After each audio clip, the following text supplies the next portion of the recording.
غروب که می شود انگار آسمان هم سرش را آرام آرام روی شانه زمین می گذارد و من در میان این همه رنگ خاموش فقط به تو فکر می کنم، به حضورت که حتی از دور هم می تواند تمام تاریکی های دلم را روشن کند. می گویند خورشید هر غروب می رود، اما من باور دارم هر رفتنی اگر با عشق همراه باشد پایان نیست. عشق شبیه همین غروب است، آرام، بی صدا، اما آنقدر عمیق که تا آخرین لحظه چشم از تماشایش نمی شود.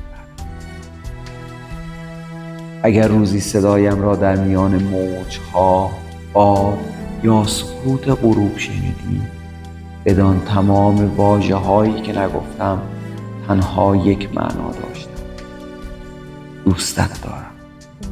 نه برای امروز، نه برای فردا، برای تمام غروب هایی که هنوز نیامدند و تمام طلوع هایی که کنار تو معنا پیدا می کنند.